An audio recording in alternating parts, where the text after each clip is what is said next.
கொலை பண்ணிட்டு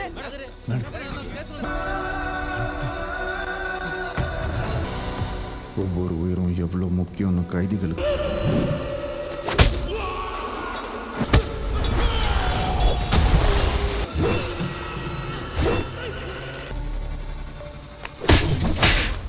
Assalamualaikum guys, oke kembali lagi bersama Draft Movie Review. Piye kabar Ire? Terima kasih buat para penonton setia Draft Movie dimanapun kalian berada. Semoga kalian semua selalu sehat ya. Kali ini Draft Movie sudah merangkum sebuah film yang berjudul Siren 2024. Bagaimana keseruan filmnya? Nggak perlu banyak basa-basi, ini dia alur ceritanya.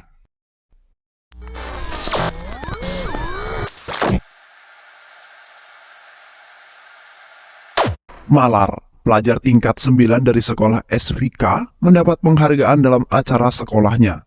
Dia berkata dalam pidatonya bahwa ayahnya sedang bekerja di luar negeri, meskipun ia berpisah dengan ayahnya.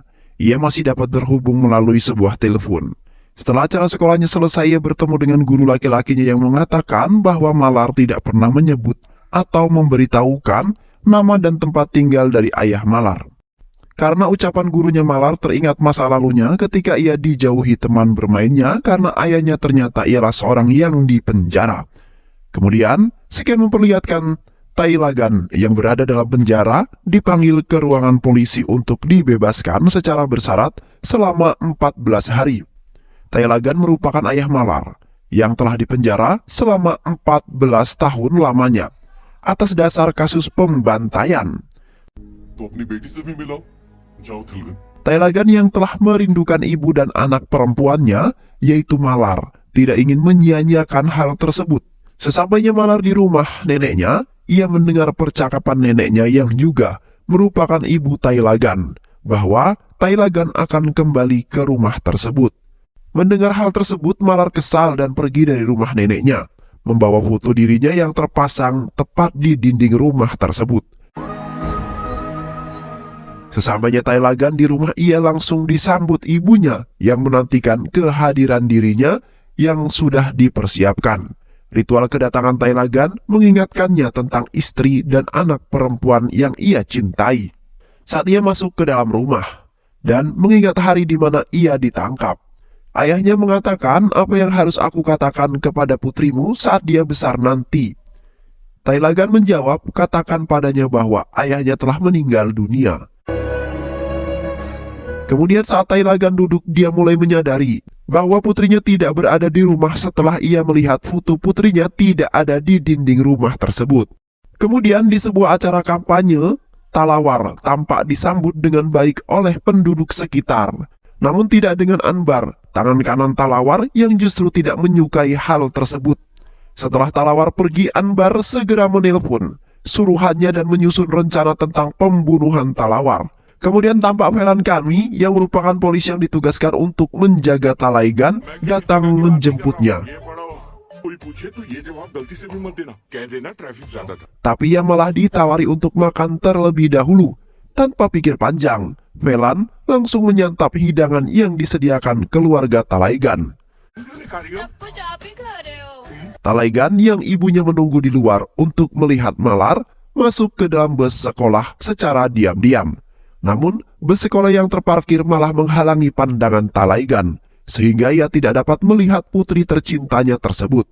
Kemudian, Velan yang sudah selesai membawa Tailagan ke kantor polisi untuk menandatangani sebuah perjanjian, bahwa semasa ia dibebaskan akan ada satu polisi yang menjaga dirinya dan mengikutinya kemanapun dia pergi, yaitu Velan.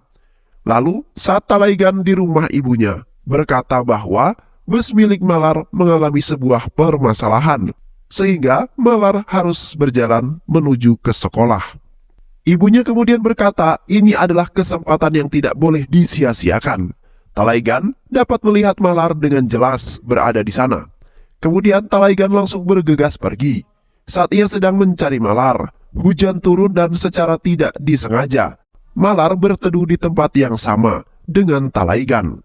Tailagan yang melihat Malar secara bersembunyi-sembunyi mulai meneteskan air matanya. Tidak berselang lama, datang kelompok pria yang berteduh di tempat tersebut. Mereka tampak menggoda Malar. Talaigan yang geram melihat putri kesayangannya mendapat gangguan menghajar kelompok pria tersebut setelah Malar pergi. Dengan tubuh yang lebih besar dan tinggi, Talaigan mengalahkan mereka dengan mudahnya sebelum polisi-polisi itu datang dan menangkap sekelompok pria yang diduga membuat sebuah kericuhan. Di kantor polisi, kelompok pria tersebut berkata bahwa Talaigan telah memukuli dan menghajar kami. Mendengar hal tersebut, polisi marah kepada Talaigan. Kenapa saat diberi kesempatan bebas bersyarat, malah kemudian justru bertindak semena-mena. Lalu Talaigan berkata bahwa ia tersulut emosi karena selama 14 tahun tidak pernah melihat anak perempuan yang ia cintai, bahkan dia rindukan. Dan dia sayangi, dia berharap anak perempuannya itu baik-baik saja. Namun, malah melihat sekelompok pria ugal-ugalan ini kemudian menggoda putri tercintanya. Mendengar penjelasan Talaigan, polisi yang terenyuh terbalik memarahi sekelompok pria dan memukulinya. Lalu dalam perjalanan pulang, Talaigan menawarkan Velan untuk membeli sebuah minuman beralkohol. Tanpa pikir panjang, Velan yang tergoda dengan hal tersebut segera bergegas ke kedai miras dan mendapatkan beberapa botol minuman beralkohol. Di sana terlihat Velan berpapasan dengan Talawar yang berada di kedai tersebut. Setelah dialog pendek, Velan dan Talaigan pergi dari tempat tersebut dan meminum beberapa gelas alkohol. Tampak Talaigan yang lupa bagaimana cara minum alkohol setelah dipenjara selama 14 tahun. Velan yang sudah berada di bawah pengaruh alkohol tampak tidak dapat memegang kemudinya lagi, sehingga Talaigan membawa mereka pulang. Ia teringat tentang dirinya semasa menjadi seorang supir ambulans dulu, ketika membawa mobil polisi milik Velan. Sesampainya di rumah, Malar melihat Talaigan dari jendela kamarnya. Ia tampak tidak menyukai Talaigan. Kemudian di kedai miras, Talawar tampak sedang bersantai sambil menonton televisi, menyuruh anak buahnya mengantarkan miras ke suatu tempat. Setelah dia pergi, tampak orang suruhan Anbar menyusup ke dalam kedai tersebut dan membunuh Talawar dengan sebilah pisau. Ia menusukkan pisau tersebut sebanyak 8 kali tepat di leher Talawar. Namun anehnya, setelah mayat Talawar tergeletak, ia baru menyadari bahwa Talawar sudah mati sebelum ia membunuhnya. Kemudian, dia pergi meninggalkan mayat Talawar dan sebilah pisau yang ia gunakan untuk membunuh Talawar. Keesokan harinya, polisi wanita dan anak buahnya datang ke tempat kejadian pembunuhan. Mereka mulai menyelidiki tempat tersebut untuk mencari kejanggalan dan menanyakan persoalan itu kepada anak buah Talawar. Anbar terlihat panik setelah mengetahui bahwa pisau yang dia gunakan anak buahnya untuk membunuh Talawar masih tertinggal di tempat kejadian. Lalu memarahinya karena kecerobohannya. Di kantor polisi terlihat polisi wanita dan atasannya yang menyadari bahwa rangkaian kasus pembunuhan yang terjadi hampir memiliki motif yang sama. Polisi wanita itu segera memeriksa kasus pembunuhan terakhir dan mencari pelakunya berdasarkan data yang ia punya. Di lain sisi, Talaigan bertemu dengan Anba untuk berbicara mengenai sebuah tanah. Namun Anba yang mengingat wajah Talaigan sebagai supir ambulan mulai ingin menghajar Talaigan. Dengan sigap, Talaigan menutup wajah Anba dengan plastik dan mulai menghajar Anbar. Anbar yang membutuhkan alat bantu pernapasan segera menerima bantuan Talaigan. Namun ternyata alat bantu pernapasan tersebut telah diberi obat sianida oleh Talaigan. Oleh karenanya, membuat Anba kesulitan bernapas dan perlahan kemudian merangkak keluar sebelum akhirnya polisi datang. Namun Anbar sudah tidak tertolong dan meninggal dunia. Kemudian atasan polisi wanita hanya memberikan waktu 48 jam untuk menemukan pelaku dari rangkaian pembunuhan tersebut. Sesampainya di kantor polisi, ketika polisi wanita sedang mencari dalang dari rangkaian pembunuhan, ada seorang emak-emak yang kemudian mencari anaknya yang hilang, nggak tahu kemana. Dia mengaku sudah 3 hari berada di kantor polisi, namun tidak ada yang merespon kondisi dan laporannya. Kemudian polisi wanita melihat foto anak dari emak-emak tersebut yang dinyatakan hilang. Anak tersebut merupakan salah satu dari sekelompok pria yang mengganggu Malar. Polisi wanita kemudian meminta ibunya pulang terlebih dahulu dan berjanji akan menemukan anak tercintanya yang hilang tersebut. Satu persatu kasus ia kaitkan untuk mencari pembunuhnya serta menginterogasi anak buah Talawar untuk mengetahui siapa polisi yang datang saat malam pembunuhan terjadi. Dan sampailah polisi wanita pada Talaigan. Tak butuh waktu lama, polisi wanita langsung menemukan keberadaan Talaigan dan membawanya untuk pergi. Saat polisi wanita menyeretnya, Malar tiba dan melihat ayahnya sedang ditangkap oleh para polisi. Kemudian, di kantor polisi, mereka mengambil sampel sidik jari milik Talaigan untuk mencocokkannya pada si pembunuh Talawar. Polisi wanita menetapkan Talaigan sebagai pelaku tanpa bukti yang jelas, hanya karena pencocokan-pencocokan yang ia lakukan saja.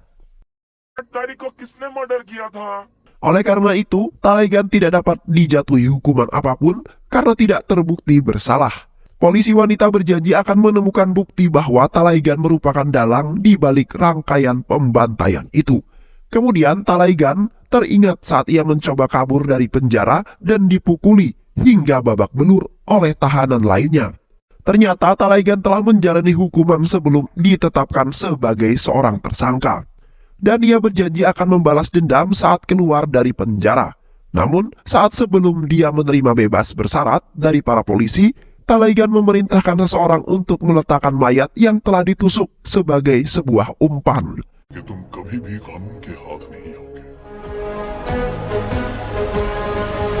Kembali ke masa sekarang, Malar tampak dijauhi oleh teman-temannya karena dia berbohong mengenai ayah tercintanya yang bekerja di luar negeri. Padahal, ayahnya adalah seorang narapidana di dalam sebuah penjara. Malar yang malu keluar dari kelas dan kembali ke rumahnya. Di rumah, ia kemudian mengambil piala penghargaannya dan membantingnya di hadapan Talaigan hingga hancur berantakan. Lalu ia kemudian mengaku kepada para polisi bahwa ia melihat Talaigan pada malam hari turun dari kendaraan dengan seorang para polisi. Dia meminta supaya polisi menangkap ayahnya Talaigan. Namun Malar tidak dapat dijadikan sebuah saksi hanya atas dasar marah dan kesal saja. Melainkan mereka harus menemukan anak yang hilang tersebut supaya menjadi sebuah bukti yang sangat kuat. Dan benar saja, tidak lama kemudian, ada seseorang yang mengaku melihat Talaigan terakhir kali keluar dari suatu tempat. Lalu mereka mulai kemudian menelusuri tempat tersebut untuk mencari anak yang hilang. Dan saat para polisi wanita menggali tanah yang cukup mencurigakan, benar saja, akhirnya mereka kemudian menemukan mayat anak yang hilang, salah satu dari sekelompok pria yang mengganggu Malar. Lalu scene berpindah menunjukkan Malar mengadakan sebuah tradisi. Talaigan hanya bisa memandangi putri tercintanya dari kejauhan saja. Dan setelah acara tersebut selesai, Talaigan datang ke kantor polisi untuk mencari Velan. Kemudian ibu dari korban pembunuhan datang dan mencekik kerah Talaigan, mengira dia adalah pembunuhnya. Polisi wanita yang sudah meyakini bahwa Talaigan merupakan dalang pembunuhan mendapatkan kabar bahwa sidik jari Talaigan tidak sesuai dengan kasus pembunuhan Talawar. Demi membersihkan namanya Talaigan, meminta Velan mengambil sebuah berkas laporan kematian Vicky, seorang anak korban pembunuhan, di dalam meja polisi wanita. Talaigan datang kepada para polisi wanita membawa berkas milik Vicky, lalu menuduh dia sebagai pembunuhnya. Polisi wanita yang mendengar hal tersebut langsung marah dan meneriaki Talaigan. Talaigan berkata, siapapun yang dituduh tanpa bukti yang kuat akan marah seperti yang polisi wanita rasakan pada saat itu. Kemudian satu persatu tersangka mulai terkuak. Anak buah Anbar tertangkap dan mengaku bahwa ia telah membunuh Talawar bersama dengan Vicky. Namun sebelum ia membunuh Talawar, ternyata Talawar sudah tewas dengan mengenaskan. Kemudian dia membunuh dan mengubur mayat Vicky.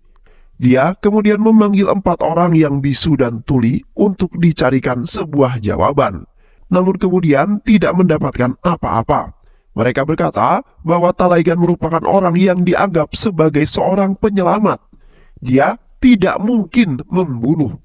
Kemudian Sin memperlihatkan bagaimana pertemuan antara Talaigan dengan istrinya yang ialah merupakan seorang yang bisu dan juga tuli. Istrinya bekerja sebagai seorang perawat di sebuah rumah sakit. Mereka menikah dan mempunyai seorang anak perempuan, yaitu Malar.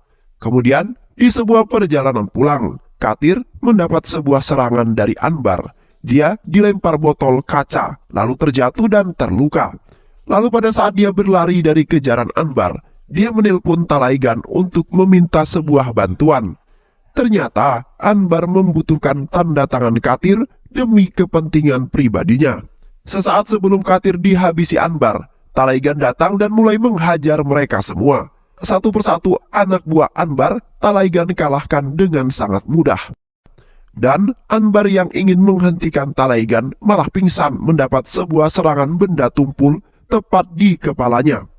Kemudian baru diketahui bahwa Anbar diperintah atas polisi untuk membunuh Katir, karena Katir diduga akan melakukan kawin lari dengan adik seorang polisi. Hal itu akan membuat namanya menjadi kotor. Karena hal tersebut, kasus Katir tidak dapat ditindaklanjuti dan kasus ditutup oleh pihak kepolisian. Kemudian atasan polisi yang geram dengan tingkah Talaigan merencanakan pembunuhan kepada istrinya berawal dari menabrak angkutan istrinya hingga terguling. Kemudian menusuk perut istrinya menggunakan sebuah golok.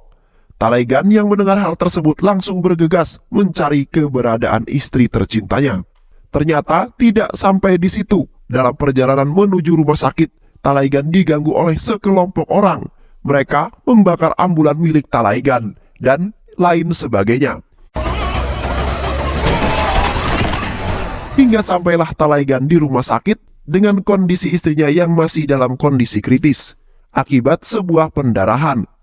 Perawat kemudian mencoba menolong, namun sayang dokter tidak dapat menyelamatkan nyawanya. Ternyata istri Talaigan telah meninggal dalam perjalanan menuju ke rumah sakit.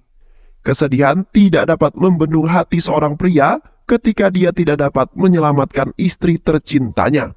Bahkan sebelum acara pemakaman istrinya selesai, polisi datang dan menangkap Talaigan atas tuduhan palsu pembunuhan istrinya. Talaigan berjanji akan membalas dendam setelah ia keluar dari dalam penjara. Sin berpindah menunjukkan adegan Talaigan yang datang ke bar miras dan membunuh Talawar hanya dengan menggunakan suara seng yang digesekkan pada lantai. Hal itu kemudian membuat gendang telinga Talaiwar pecah dan langsung meninggal dunia pada saat itu juga. Kemudian polisi wanita mendatangi Talaigan, lalu mengajaknya bicara sebelum menangkap dirinya. Dia memperingati atasan polisi untuk berhati-hati, karena dia adalah sasaran terakhir Talaigan setelah Talawar dan Anbar. Kemudian, Talaigan yang belum selesai dengan dendamnya, pergi melarikan diri dari rumah. Talaigan mengambil alat komunikasi salah satu polisi, lalu memerintahkan seluruh batalion meninggalkan atasan polisi, yakni target selanjutnya dari pembunuhan Talaigan. Kemudian Talaigan membuat sebuah pertunjukan kembang api untuk mencuri perhatian banyak orang, lalu memanfaatkan kesempatan tersebut untuk menculik atasan polisi dan menghajarnya tepat di tempat yang sepi. Pertarungan antara atasan polisi dan Talaigan berlangsung sangat luar biasa. Kekuatan dan kemampuan bertarung mereka hampir sepadan dengan menggunakan benda-benda tumpul. Talaigan berhasil mengalahkan atasan polisi dan membuatnya sekarat. Setelah polisi wanita mengangkat atasan polisi ke atas ambulan, ternyata ambulan tersebut ialah ambulan milik Talaigan. Dan di dalam ambulan, Talaigan menyaksikan kematian atasan polisi. Dan akhirnya, dia berhasil membalaskan dendamnya dan pergi meninggalkan ambulan tersebut dengan begitu saja. Ketika para polisi wanita datang mencari Talaigan di dalam rumahnya, ternyata Talaigan berada di rumah sedang bermain dengan anak-anak seperti tidak terjadi sebuah apa-apa. Malam itu berakhir sudah masa bebas bersyarat milik Talaigan. Dia kembali ke dalam penjara. Beberapa bulan kemudian, Talaigan didatangi oleh Nandini, polisi wanita yang membawa putri Talaigan yaitu Malar. Tangisan Malar akan kerinduan ayahnya menjadi adegan hidangan penutup film ini. Dan film pun selesai. Baik sahabat, itulah alur cerita film yang berjudul Siron 2024. Film ini sangat menginspirasi bagi kehidupan sehari-hari. di mana kita harus selalu menghargai waktu, tenaga maupun uang. Dan teman-teman harus dipahami bahwa uang bukanlah segalanya. Dan juga uang tidak bisa membeli sebuah kebahagiaan. Semoga teman-teman semua terhibur setelah menyimak alur cerita film ini. Terima kasih sudah menyimak video-video LK21 Revive. Semoga sahabat semua terhibur dan sampai bertemu lagi di video-video berikutnya. Sehat selalu. Wassalamualaikum warahmatullahi wabarakatuh.